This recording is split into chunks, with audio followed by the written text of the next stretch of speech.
She had been running for 3 years, and in all that time, no one had ever caught her. Until tonight. The market square of Thornhaven was supposed to be safe. A border town, unremarkable, the kind of place powerful people forgot existed. Elara had chosen it precisely for its anonymity, for the way she could disappear into the crowd of fishmongers and textile merchants, just another woman with calloused hands and a forgettable face. She should have known better than to trust safety. The first sign something was wrong came when the crowd parted. Not gradually, the way people shifted for a merchant's cart or a noble's horse. This was different. This was instinctive. Prey recognizing a predator. Elara's hand moved to the knife hidden beneath her cloak, her heart already hammering against her ribs. She didn't turn around. Running would only draw attention. Instead, she kept walking, kept her pace steady, kept her breathing even despite the way her pulse screamed at her to flee. You. The voice was deep, commanding. The kind of voice that expected obedience simply by existing. It rolled through the square like distant thunder, and she felt it in her bones before she processed the word. She didn't stop. Couldn't stop. 3 years of survival instincts wouldn't let her. A hand closed around her wrist. The touch was firm but not bruising, warm despite the evening chill, and the moment his skin met hers, something happened that she couldn't explain. Heat shot up her arm, spreading through her chest, settling somewhere behind her sternum like a second heartbeat. Her breath caught. Her vision sharpened. And every instinct she had, every warning bell that had kept her alive for 3 years, went suddenly, terrifyingly silent. She turned. He was tall. That was her first coherent thought. Tall and broad-shouldered, with the kind of build that spoke of years of training, of battles fought and won. His hair was dark, almost black, pushed back from a face that might have been carved from stone, sharp jaw, high cheekbones, a mouth that looked like it had forgotten how to smile. But his eyes were the color of molten gold, and they were fixed on her with an intensity that made her feel like she was standing in direct sunlight. "You have the wrong person," she said, and she was proud that her voice didn't shake. The man tilted his head, studying her. Something flickered across his features too fast to name, and then the corner of his mouth lifted. Not quite a smile. Something more dangerous. "No," he said, and his voice was quieter now, meant only for her. "I've been looking for you." Before we continue, please take 2 seconds to like this video. It tells me you want more stories like this. The guards materialized from the crowd like shadows given form. 6 of them, dressed in black leather armor marked with a symbol she recognized with a jolt of pure terror. The Golden Wolf. The crest of the Alpha King. There must be some mistake. She tried again, but her voice had lost its steadiness. "I'm no one. A seamstress. I mend clothes for the merchants here." "You're a poor liar." He hadn't released her wrist. His thumb was tracing slow circles against her pulse point, and she wondered if he could feel how fast her heart was racing. "Your hands are calloused in the wrong places for needlework. You carry a blade beneath your cloak, and you've been scanning escape routes since the moment I touched you." Her blood went cold. "Who are you?" "I think you already know." She did. She'd known from the moment she saw that golden wolf, had known even before that, in the way her body had reacted to his touch. The Alpha King, Dominic Ashford, ruler of the 5 territories, the most powerful man on the continent. And he was looking at her like she was something precious he'd finally found. "Whatever you want," she said. "Whatever you think I can give you, you're wrong. I'm not who you're looking for." "Elara Winters," he said, and she flinched at her own name, a name she hadn't spoken aloud in 3 years. Daughter of Marcus and Helena Winters, Former handmaiden to Lady Catherine of the Northern House, disappeared 3 years ago after witnessing something you shouldn't have. The air left her lungs. How do you? I've had people searching for you since the day you vanished. His grip on her wrist shifted, gentled, but he didn't let go. You're remarkably difficult to find. Because I don't want to be found. She tried to pull away. His hand remained steady, unmoving, but somehow not forceful. Please, whatever you think I know, whatever you want from me, I want you safe. The words landed like a physical blow. She stopped struggling, staring up at him with what she knew must be naked confusion. What? You witnessed Lord Harrington murder his wife. His voice was low, careful, as if he was gentling a frightened animal. You ran before he could silence you, and you've been running ever since, staying one step ahead of the assassins he sent after you. Her throat tightened. She hadn't spoken about that night in 3 years, had barely let herself think about it. The screaming, the blood. Lady Catherine's eyes, empty and staring, while her husband stood over her body with a dripping blade. How do you know that? She whispered. Because I've spent 3 years building a case against him. Something dark moved through those golden eyes. And you're the only witness still alive. The ground seemed to tilt beneath her feet. You want me to testify? I want you to help me bring him to justice. He released her wrist finally, but didn't step back. And I want to keep you alive long enough to do it. She should run. She knew she should run. This was everything she'd feared, everything she'd spent 3 years avoiding. Being found, being used, being put in a position where powerful men could destroy her. But there was something in his eyes. Something that didn't match the ruthless reputation that preceded him. A weariness, maybe. A heaviness that spoke of responsibility carried too long. And if I refuse, then I'll let you go. He said it simply, without hesitation. But Harrington won't stop hunting you. His assassins will find you eventually. And when they do, you'll die without ever having a chance to make what you saw matter. She laughed, and it came out bitter. You think I don't know that? You think I haven't spent every night for 3 years knowing I'm living on borrowed time? I think you're exhausted. His voice softened. I think you're tired of running. And I think some part of you wants to stop. The accuracy of it stole her breath. She looked away, blinking hard against the sudden burning in her eyes. 3 years. 3 years of sleeping with one eye open, of trusting no one, of building walls so high she'd forgotten what it felt like to let someone in. Why do you care? The question came out rough. She wasn't your subject. This isn't your territory. Why spend 3 years looking for a woman you've never met? For a long moment he didn't answer. Then he lifted his hand, slowly, giving her time to pull away, and brushed a strand of hair from her face. His touch was impossibly gentle for hands that had held swords, that had commanded armies. Because some injustices are too great to ignore, he said, and because every night you spend running is a night you can't sleep without fear, I'd like to give you back your peace. Elara stared at him, searched his face for the lie, the manipulation, the hidden agenda. She found nothing but steady patience and an intensity that made her stomach flip. 1 month, she heard herself say. I'll give you 1 month to build your case. After that, whether you've succeeded or not, I disappear again. Something flickered in his expression. Relief, maybe, or triumph. Agreed. And I want my own quarters. Locked, with a key only I possess. Done. And if at any point I feel unsafe, I'm gone. No arguments, no pursuit. He nodded once, accepting. Then he held out his hand, not a grip meant to capture this time, but an offer. Then let me take you somewhere warm. You're shivering.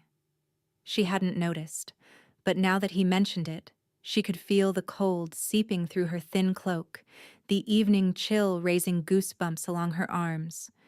She looked at his extended hand. Taking it felt like stepping off a cliff. She took it anyway. The journey to the capital took 4 days. Dominic insisted on traveling with a full guard, which chafed against every instinct Elara had developed. Crowds meant witnesses. Witnesses meant people who could be bribed, threatened, turned.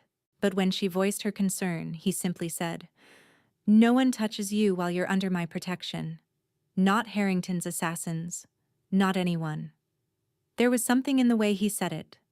An absolute certainty that bordered on ferocity. It should have frightened her. Instead, it made something loosen in her chest. Some tension she'd been carrying so long she'd forgotten it was there.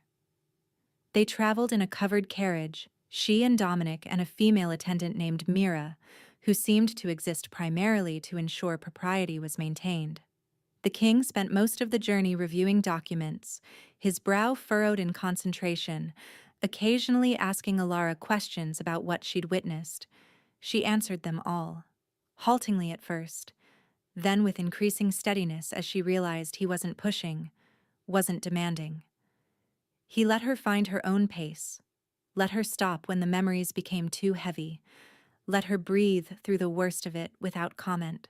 On the 3rd night, they stopped at an inn. Elara couldn't sleep. The unfamiliar sounds kept her on edge, every creak of floorboards sending her hand to the knife she kept beneath her pillow. Finally, near midnight, she gave up and made her way downstairs. The common room was empty except for one figure seated by the dying fire. Dominic looked up when she entered. He'd removed his formal coat, rolled his sleeves to the elbow. In the flickering firelight, he looked less like a king and more like a man carrying too many burdens. "Couldn't sleep?" he asked. "Could you?" A ghost of a smile. "I rarely do." She hesitated, then crossed the room and sat in the chair opposite his. The fire crackled between them, casting dancing shadows across the walls. "Can I ask you something?" she said. "Anything. Why are you really doing this?" He was quiet for a long moment. When he spoke, his voice was different, rougher, more honest. "My sister was murdered when I was 17. Elara's breath caught. The man who did it was powerful, connected. Everyone knew he was guilty, but no one would testify. They were too afraid. His jaw tightened. He walked free, lived another 20 years before dying peacefully in his bed. And my sister never got justice. "I'm sorry," she whispered. "When I heard about Catherine Harrington, when I learned there was a witness who'd managed to escape." He met her eyes. "I couldn't let it happen again. I couldn't let another murderer escape because good people were too afraid to speak." She understood then. Understood in a way that settled into her bones. This wasn't politics for him. It was personal. It was atonement. "What was her name?" she asked softly. "Your sister." "Elena." The name hung in the air between them. Elara found herself leaning forward, drawn by something she couldn't name. "She would have been proud of you," she said, "for trying to make it right." His eyes flickered with something raw, quickly suppressed. "I hope so." They sat in silence after that, but it wasn't uncomfortable. It felt like understanding, like the first tentative threads of trust being woven between two people who'd forgotten what trust felt like. Eventually, Elara's eyes grew heavy. She didn't remember falling asleep, but she woke at dawn with a blanket draped over her shoulders and the fire stoked warm. Dominic was gone, but somehow, she knew he'd been the one to cover her. The palace was overwhelming. Elara had grown up in a minor noble's household. She'd seen wealth before, but nothing had prepared her for the scale of the royal residence, its marble halls and vaulted ceilings and artwork that probably cost more than entire villages. True to his word, Dominic gave her private quarters, a suite of rooms in the east wing, with windows overlooking the gardens and a door with a lock that only she controlled. Mira was assigned as her attendant, but even she knocked before entering. For the first week, Elara barely left her rooms. The transition was too jarring, the exposure too raw. She spent hours at the window, watching guards patrol the grounds, mapping exits and entrance points out of habit. But slowly, gradually, she began to venture out. The palace library drew her first. It was vast, walls lined with books from floor to ceiling, quiet alcoves perfect for disappearing into. She was curled in one such alcove, lost in a history of the Northern Territories, when a shadow fell across her page. I wondered where you'd gone. Dominic stood at the entrance to her hiding spot, dressed casually in a simple shirt and trousers. Without the crown and formal attire, he looked younger, more approachable. I didn't realize I needed to announce my movements, she said. You don't. He leaned against the bookshelf, arms crossed. But my guards lost track of you 3 hours ago. They were starting to panic. Your guards need better training. A surprised laugh escaped him, warm and genuine. I'll be sure to pass that along. She found herself smiling despite herself. Did you need something? I came to invite you to dinner. He paused. With me, privately, to discuss the case, but also... He seemed to struggle with something. I'd like to know more about you, beyond what you witnessed. The request was so unexpected, so human, that she didn't know how to respond. This was the Alpha King, the most powerful ruler on the continent. And he was standing in a dusty library corner, asking if she'd have dinner with him. Why? She asked. Because you intrigue me. His honesty was disarming. Because in the last week, I've watched you memorize patrol schedules, befriend 3 kitchen maids, and somehow acquire a knife that none of my guards can figure out how you obtained. You're extraordinary. I'd like to understand how you became that way. Her cheeks flushed. I'm not extraordinary. I'm just trying to survive. Survival has a way of revealing who we truly are. He pushed off from the bookshelf. Dinner is at 7. No obligation. But I hope you'll come. He left before she could answer. She sat in the alcove for another hour, the book forgotten in her lap, her thoughts a tangled mess she couldn't begin to sort. She went to dinner. It became a habit after that. Every evening at 7, she'd make her way to a private dining room in the north wing, where Dominic waited with food and conversation and questions that somehow never felt like interrogation. He asked about her childhood, her parents, both dead now from fever 5 years past. Her years in service to Catherine, who'd been kind in a distant way, who'd treated her less like a servant and more like a young woman in need of protection. Is that why you ran? He asked one night. Why you didn't go to the authorities? Elara set down her wineglass. I was a handmaiden accusing a lord. Who would have believed me? I would have. You weren't there. She met his eyes. No one was. No one with the power to actually do something. I'm here now. 3 words. Simple. Direct. But they landed with the weight of a promise, and Elara felt something shift in her chest. Something that had been locked away for so long she'd forgotten it existed. Why does this feel different? She whispered. Why do I believe you when I haven't believed anyone in 3 years? He reached across the table, his fingers brushing hers. The same heat sparked between them, the same electricity that had flooded through her that first night in the market square. But this time, she didn't pull away. I don't know, he admitted. But I feel it too. Since the moment I touched you, something... He shook his head. I don't have words for it. That should terrify me. Does it? She considered the question. Considered the warmth of his fingers against hers, the way his eyes seemed to see past every wall she'd built. No, she said finally. And that terrifies me more. The case against Harrington built slowly.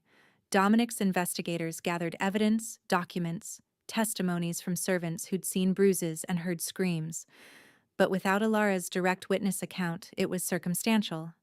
Accusations that could be denied, dismissed. Her testimony was the key. Harrington knew it too. The first assassination attempt came 2 weeks into her stay. A man in servant's clothing, poison in a wine carafe meant for her table. He was caught before the wine was ever poured, but it shattered the fragile peace Elara had begun to build. She found Dominic in his war room, speaking rapidly to his captain of the guard. His expression when he saw her was thunderous. "You should be in your rooms. I should know what's happening." She didn't raise her voice, but something in her tone made the captain take a step back. "This is my life. I have a right to be informed." For a moment she thought he might argue. Then his jaw unclenched and he nodded. "Leave us," he told the captain. When they were alone, he said, "The man was hired by Harrington. We have a full confession. Will that be enough to arrest him?" Attempting to assassinate a witness under royal protection is a crime, yes. But Harrington has powerful allies. He'll claim the man acted alone, that he knew nothing of it. Dominic's hands curled into fists. "We need more." "Then let me testify. Now. Publicly. Before he can try again." "It's not that simple. The council requires formal proceedings. Harrington has the right to face his accuser, to present his own witnesses. If we rush, his lawyers will find procedural grounds to dismiss everything."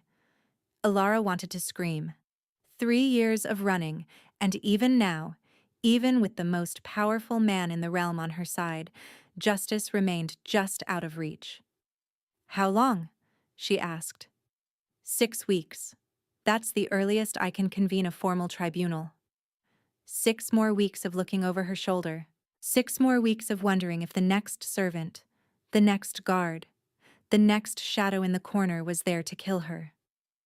Dominic moved toward her, slowly giving her time to pull away. When she didn't, he took her hands in his. "I will not let him hurt you." His voice was low, fierce. "Every guard in this palace would die before letting anything happen to you. I would die before—" "Don't." The word came out sharper than she intended. "Don't say that." "Why not?" "Because I can't—" She stopped, breathing hard. "I've spent 3 years accepting that I might die any day. I've made peace with it. But I can't make peace with you dying for me. I'm not worth that." His grip on her hands tightened. "You're wrong. Dominic. You're wrong."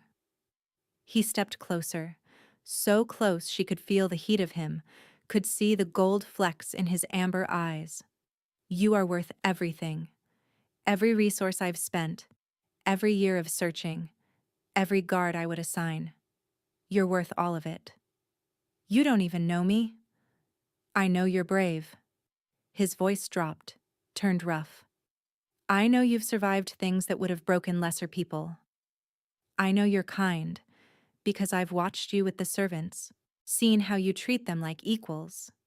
I know you're loyal, because you're still carrying guilt for not being able to save Catherine, even though there was nothing you could have done." Her eyes were burning. When had she started crying? "And I know," he continued, softer now, "that something in me recognized something in you the moment we touched. Something I've never felt before. Something I don't fully understand." She should pull away. She should run. That's what she did. What she'd always done. Run before anyone got too close. Before caring about someone became a weapon that could be used against her. But her feet didn't move. And when Dominic lifted one hand to cup her face, his thumb brushing away her tears, she leaned into his touch instead. "Tell me to stop," he murmured. She didn't. His lips met hers, and the world fell away. The kiss was gentle at first, tentative, a question more than a statement. But when she pressed closer, when her hands found their way to his chest and gripped the fabric of his shirt, something broke open between them. He kissed her like she was precious, like she mattered, like every moment of it was a privilege he hadn't earned but would spend his lifetime trying to deserve. And she kissed him back with 3 years of loneliness, 3 years of fear, 3 years of wanting something she'd been too afraid to name. When they finally broke apart, both breathing hard, his forehead rested against hers. "Stay," he whispered. "When this is over, when Harrington is brought to justice. Stay. You're asking me to trust you. I'm asking you to let me earn that trust, for as long as it takes." She thought of her mother who'd told her on her deathbed that love was worth the risk. She thought of Catherine, who'd died without ever knowing the freedom of choosing her own path. She thought of every night she'd spent alone, cold, wishing for something she thought she'd never have. "Okay," she breathed. His smile, when it came, transformed his entire face, made him look younger, lighter, like a man who'd just been given a gift he'd never expected. "Okay," he repeated, and kissed her again. The weeks that followed were a strange contradiction.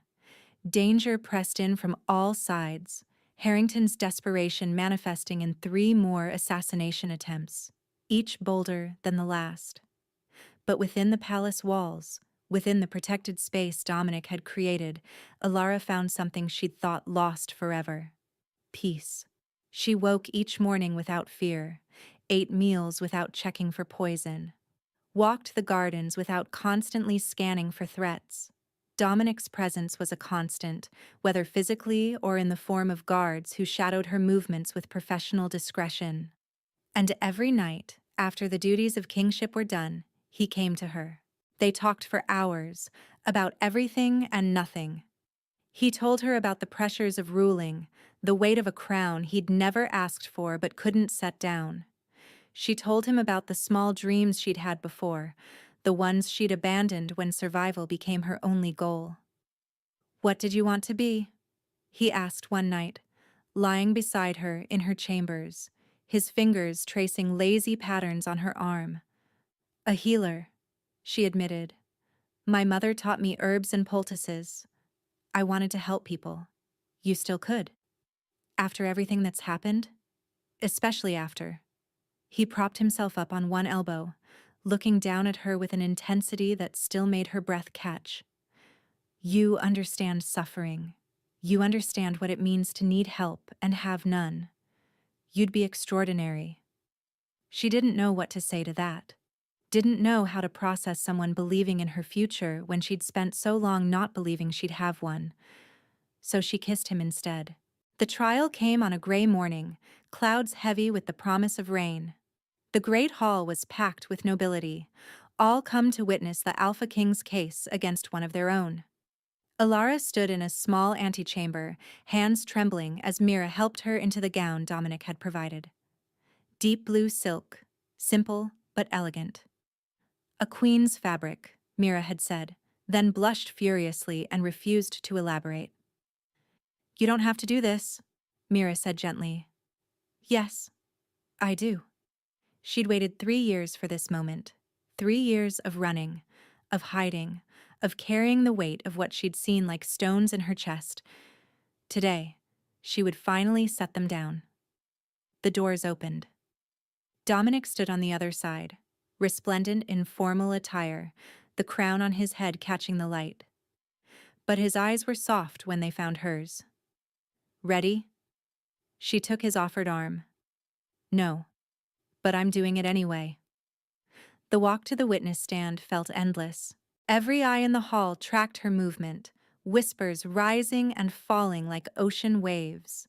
She could see Harrington at the defendant's table, his face a mask of contempt that didn't quite hide the fear beneath. Good. Let him be afraid. She told her story. Every detail, every horror, every moment of that terrible night.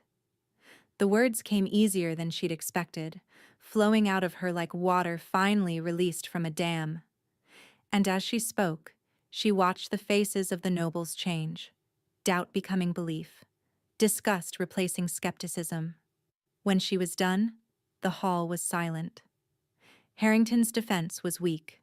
Flimsy alibis, character witnesses who seemed uncertain, arguments that collapsed under the weight of evidence Dominic had spent 3 years gathering. By the time the council retired to deliberate, even his own allies were looking at him differently. The verdict came within hours, Guilty. The word echoed through the hall, and Elara felt something inside her finally break free. Tears streamed down her face as guards led Harrington away, his protests falling on deaf ears. It was over. After 3 years, it was finally over. Then Dominic was there, his arms around her, his lips against her hair. "You did it," he murmured. "You're safe now. He can never hurt you again." She clung to him, sobbing into his chest, releasing grief and fear and hope all tangled together. He held her through it all, steady as bedrock, patient as the tide. 2 months later, spring had transformed the palace gardens into riots of color. Flowers bloomed in every direction, their fragrance sweetening the air, their petals bright against the green. Elara knelt in the herb garden she'd been given, hands deep in the soil, feeling the sun warm on her back. She'd started training with the palace healers a month ago, picking up her mother's teachings where she'd left them. Already, the head healer had commented on her natural gift. "I thought I'd find you here." She looked up, shading her eyes against the light. Dominic stood at the garden's edge, dressed simply, the crown notably absent.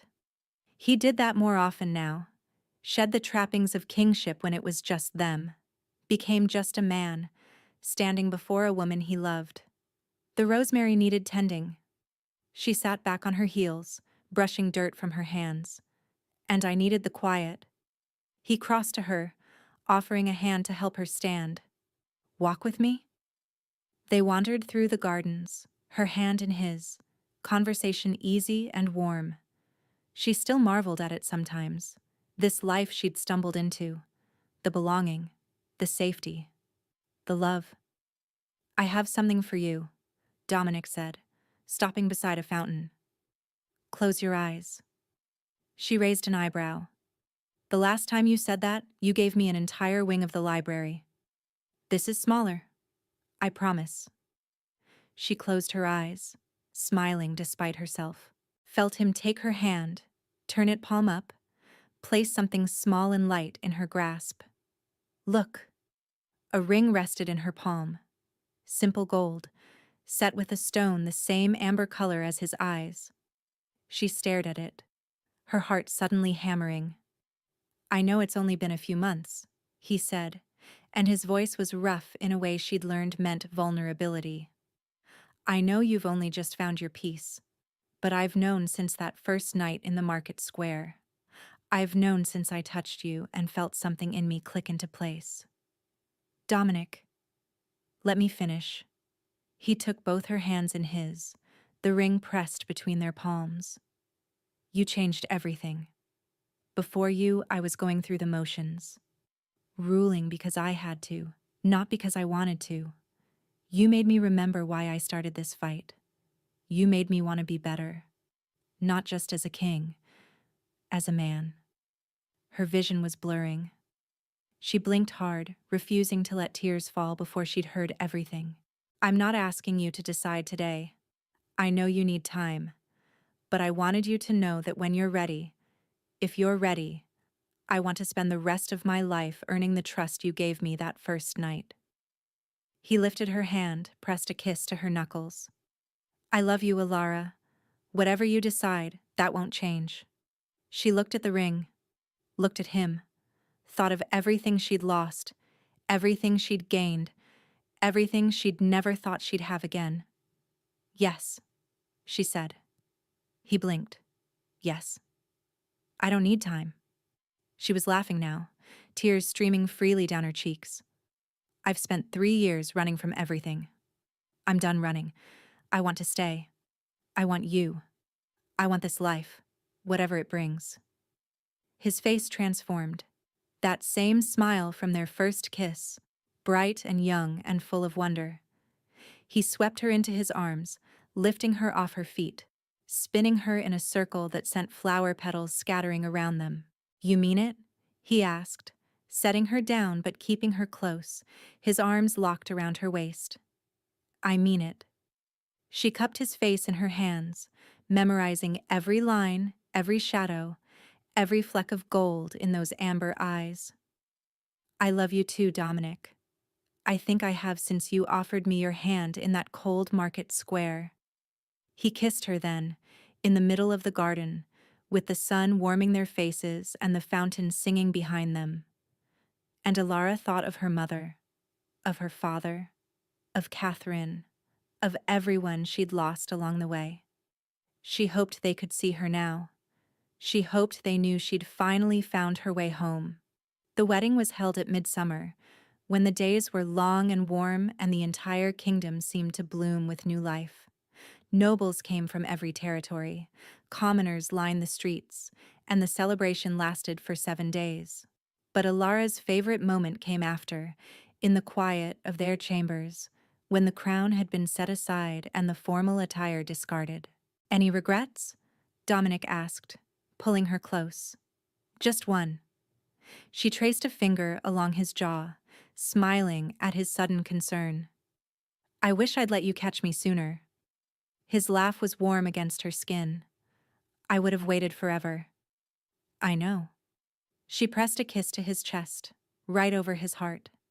That's why I didn't have to. Outside, the kingdom celebrated their new queen.